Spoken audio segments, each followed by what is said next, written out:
स्वरूपाचे ध्यानी निरंजन पाहिले, डोळ्याने दाबिले चराचर. आता माझे नयनी रिगूप आहे, नयना नयनी राहे नयनची. ज्ञानदेवा नयन निवृत्तीने दाविला, सर्वा ठाई झाला डोळा एक. माऊली ज्ञानेश्वर महाराज की जय. एक तरी ओवी अनुभवावी या ज्ञानयज्ञामध्ये आपण श्रीमद भगवद्गीता अध्याय 8 अक्षर ब्रह्मयोग यातल्या 3 क्रमांकाच्या श्लोकचा आजपासून चिंतन करणार आहोत. या श्लोकवर माऊलींनी ज्ञानेश्वरी 8 अध्याय अक्षर ब्रह्मयोगमध्ये 15व्या ओवीने केलेलं भाष्य, याचं आज आपण चिंतन करणार आहोत. अक्षरम ब्रह्म परमं स्वभावोध्यात्ममुच्यते, भूतभावोद्भव करो विसर्ग कर्मसद्धिता. भगवान म्हणत आहेत की अक्षरम ब्रह्म परमम. अर्जुनानं विचारलेल्या 8 शंका किंवा 8 प्रश्न याचं सविस्तर असं विवरण भगवंत या 15व्या ओवीपासून करत आहेत. भगवंत म्हणतात की अविनाशी दिव्य जीवाला ब्रह्म म्हटलं जातं. या शरीरामध्ये जो आत्मा आहे, ज्याला आपण जीव म्हणतो, प्राण म्हणतो, चेतना म्हणतो, भगवंताचा तो जो अंश आहे, त्या अंशाला तो ब्रह्माचा अंश असल्यामुळे त्याला ब्रह्मच म्हटलं जातं. आणि त्याच्या नित्य स्वभावाला अध्यात्म म्हटलं जातं. आता त्याचा नित्य स्वभाव काय आहे? भगवंताचा अंश आहे. भगवंताच्या अंगी असलेले सगळे गुणधर्म या जीवाच्या ठिकाणी, या ब्रह्माच्या ठिकाणी असतं. मात्र भगवंत जसा अविनाशी आहे तसा जीवात्मासुद्धा अविनाशी आहे. त्याला आपण जाळू शकत नाही, त्याला जमिनीत गाडू शकत नाही. नैनन छंदंती शस्त्राणी, कुठल्या शस्त्राने आपण त्याचे तुकडे तुकडे करू शकत नाही. नैनन छंदंती शस्त्राणी नैनन दहती पावका, न चैनं क्लेदयन्त्यापो न शोषयती मारुतः.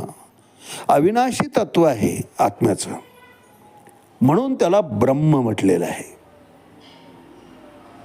आणि त्याचा नित्य स्वभाव, आता त्याचा नित्य स्वभाव काय आहे? माऊली ज्ञानेश्वरीमध्ये सांगतात की देखे मनुष्य जात सकळ हे स्वभावता भजनशीळ. वास्तविक मूळ स्वभाव जीवाचा काय आहे तर भगवत भक्ती, भजनशीळ, सन्मार्ग, सद्विचार या मार्गानेच जाणारा मूळ स्वभाव आहे. जीव मूळ आस्तिक आहे. मायेच्या आवरणामध्ये, श्रद्धेमध्ये अंतर पडतं आणि नास्तिक झाल्यासारखा जीव दिसतो, परंतु तो नास्तिक पूर्ण अर्थानं होऊच शकत नाही. महाराज, जीवनामध्ये येऊ नये अशा मोठ्या आपत्ती जर आली तर तो भगवंताच्या ठिकाणी शरण जातो आणि धावा हा परमात्म्याचाच करतो. चिंतन केलंय आपण मागे याविषयी की ठेच लागली की आपण आई ग म्हणतो. का? आईच्या स्तरावर, आईकडून त्या झालेल्या छोट्याशा जखमेचं निराकरण होऊ शकतं. त्याला बँडेज, आताच्या भाषेत बँडेज नाही तर चिंदी गुंडाळून, हळद पूड लावून आई ते दुःख दूर करू शकते. त्याच्यावर उपाय आईजवळ आहे.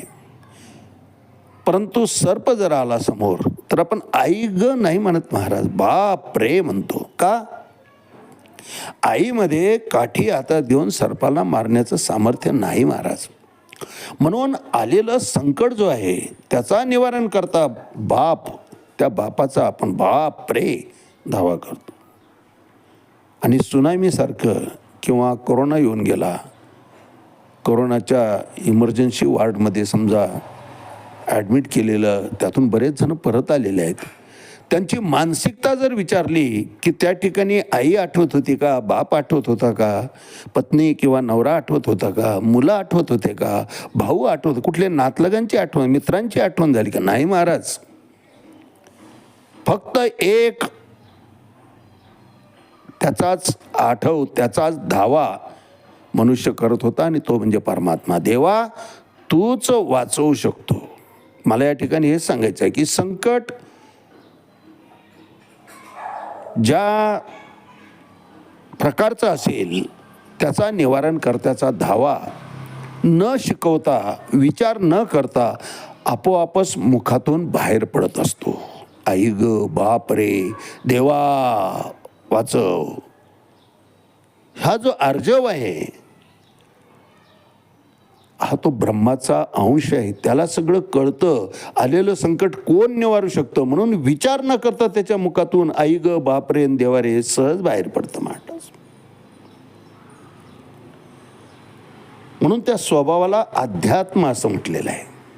आणि जीवाच्या प्राकृत देहाच्या उत्पत्तीस जे कारणीभूत असतं त्याला, त्या कार्यांना कर्म म्हटलेलं आहे किंवा त्याला सकाम कर्मही म्हटलं जातं. कर्म शिल्लक आहे, कर्मफळ शिल्लक आहे. म्हणून या मृत्यूलोकी पुन्हा पुन्हा आपल्याला परत यावं लागतं.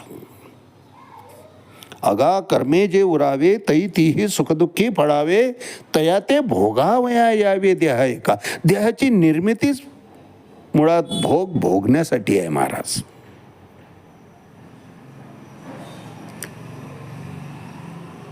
मग ते सुखाचे भोग असतील किंवा दुःखाचे भोग असतील, प्रापंचिक परिभाषेत सांगायचं असलं तर वास्तविक सुख आम्ही जे म्हणतो ते सुख नाहीच आहे, हो आभास आहे. पण ठीक आहे, आभास म्हणला तरी मनाला चांगलं वाटत असेल तर सुख आहे म्हणायचं, मानायचं. सत्कर्माचं ते फळ असतं. आणि दुःख वाटायला आलं की आपल्या मुखातून सहज बाहेर पडतं, कुण्या जन्माचं पाप केलं आणि हे आमच्या नशिबी आलं. होतं ना असं. म्हणून जे कर्म शिल्लक आहे, कर्मफळ शिल्लक असेल त्या कार्यांना सकाम कर्म म्हणतात. शरीरावर, शरीराच्या रचनेवर जीवाची किंमत करू नये महाराज. विदेही राजा जनक, सीतामातेचे वडील, त्यांच्या दरबारामध्ये एकदा अष्टवक्र मुनी ऋषी आलेत. आता अष्टवक्र म्हणजे 8 ठिकाणी त्यांचे अंग असं हे झाले, बेंड झालेलं होतं, वाकलेलं होतं. अष्टवक्र नावच त्यांचं अष्टवक्र. आणि तशा अवस्थेत ते दरबारामध्ये आलेत. दरबारात बसलेले सगळे हसलेत महाराज. हसल्यानंतर अर्थातच शेवटी शरीर धारण करून आलंय, मुनी असलं तरी अपमान कुणाला सहजासहजी पचत नाही महाराज. अष्टवक्र मुनी परत निघाले. राजा जनकाच्या लक्षात आलं. जनक सिंहासनावरून धावले आणि त्यांचे पाय धरले. म्हणले, मुनिवर आपण काही न बोलता वापस जात आहे. राग आलेला नव्हता, परंतु राजा तुझा दरबार कसा आहे हे त्यांना दाखवायचं होतं. ते सहज बोलून गेले. ज्या दरबारामध्ये सत्य काय असत्य काय याची बाजू न पाहता त्याचा उपहास केला जातो, त्या दरबारामध्ये, त्या मूर्खांच्या दरबारामध्ये मला थांबण्याची इच्छा नाही म्हणतात अष्टवक्र. शेवटी जनक राजा माफी मागतो. त्यावेळेस उपदेश करत असताना आपल्या या सभेमध्ये अष्टवक्र त्या ठिकाणी म्हणतात की कुंभार लोटा घडवतो, मडकं घडवतो. मडकं जर तिरपं आलं, त्याचं तोंड गोल आकार नाही आलं, वेगळाच आकार त्यानं घेतला, भाजत असताना म्हणा काही मिस्टेक झाली, तर ती चूक त्या मडक्याची राहत नाही महाराज, ती चूक त्या कुंभाराची आहे. मग हे शरीर ज्यानं घडवलेलं आहे, कर्मफळ जसं असेल त्याप्रमाणे त्याला ते स्थान मिळालं आहे, तो वर्ण मिळालेला आहे, ते घर मिळाले आहे, ते मायबाप मिळालेले आहेत. योग्यतेनुसार ते मिळालेले आहे. मग त्याच्या योग्यतेला आम्ही जर हसलो तर तो अपमान त्या व्यक्तीचा, त्या माणसाचा नाही महाराज, तो अपमान परमेश्वराचा. आणि परमेश्वराचा अपमान ज्या सभेमध्ये होत असेल, कारण घडवलं त्यानं आहे, कुंभार तो आहे, मडक्याचा दोष नाही आहे.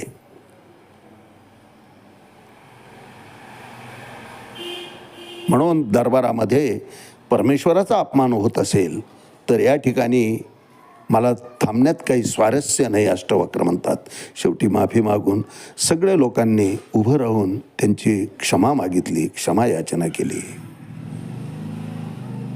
देह काळा आहे की गोरा आहे, उंच आहे का खुज्जा आहे, चेहरा आकर्षक आहे का विद्रूप आहे, यावर आत्म्याचं मूल्य आपण करू शकत नाही, जीवाचं मूल्य करू शकत नाही महाराज.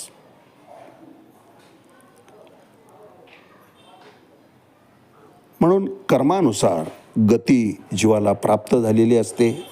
याचं विश्लेषण करताना माऊली या श्लोकावर भाष्य करताना 15व्या ओळीत म्हणतात, मग म्हणितले सर्वेश्वरे जे आकारी इये खोकरे, कोंदले असत न खिरे, कवने काळी. हे यावरच बोलले आहेत भगवंत. मग म्हणितले सर्वेश्वरे, सर्वेश्वर म्हणजे भगवंत. भगवंतानं काय म्हटलं, जे आकोरी इये खोकरे, हे जे छिद्र असलेलं हे जे मोडकं शरीर आहे, जे या सर्व फुटक्या आकारात, त्यालाच आकार म्हणतात, पण या फुटक्या आकारामध्ये जे ओतपोत भरलं आहे आणि ते भरलं असूनही कोणत्याही वेळेस गळून जात नाही, हे वैशिष्ट्य आहे महाराज. प्राणमध्ये चेतना जीव जो आहे तो या शरीरामध्ये, आणि नवद्वार या शरीराला आहेत. पण असे 9 छिद्र असताना सुद्धा तो जीव गळून पडत नाही. घालून दिलेलं आयुष्य जेवढं आहे तेवढं आयुष्य तो या शरीराच्या संगतीनं घालवत असतो, जगत असतो, एक संग राहतो. हे वैशिष्ट्य आहे भगवंत म्हणतात. आणि माऊली तेच वर्णन करतायत. मग म्हणितले सर्वेश्वरे जे आकारी इये खोकरे, हे मोडकं भोकाचं जे शरीर आहे म्हणतात, खोकरे म्हणजे मोडकं शरीर, छिद्र असलेलं शरीर. कोंदले असत न खिरे, कवने काळी. मध्ये जो बसलेला आहे आत्माराम, तो गळून पडत नाही महाराज. त्याची वेळ आल्यावर मात्र क्षणभरही थांबत नाही. माशी पांक पाखरे तव हे सरे, जीवाला आम्ही जाळत नाही, पुरत नाही, किंवा पशुपक्ष्यांना खाण्याकरता पारशी लोकांप्रमाणे झाडाला बांधून ठेवत नाही महाराज. ते शरीराचे आहेत, शरीराचा विधी आहे तो, आत्म्याचा नाही, जीवाचा नाही, प्राण्याचा नाही. म्हणून तर आपण म्हणतो जीव गेला, प्राण गेला. प्राण मेला म्हणत नाही, जीव मेला म्हणत नाही, किंवा जीव जाडला म्हणत नाही, आम्ही जीव पुरला म्हणत नाही. पुरतो, जाडतो, पशुपक्ष्यांना खाण्याला देतो. ते शरीर पंचतत्वाचं आहे, पंचतत्वामध्ये ते विलीन होत असतं. आत्मा अविनाशी आहे, तो अविनाशीच राहतो. अक्षरम ब्रह्म परमम. आज याच ठिकाणी थांबूया. रामकृष्ण हरी पुंडलिक वरदा हरी विठ्ठल. श्री ज्ञानदेव तुकाराम पंढरीनाथ भगवान की जय.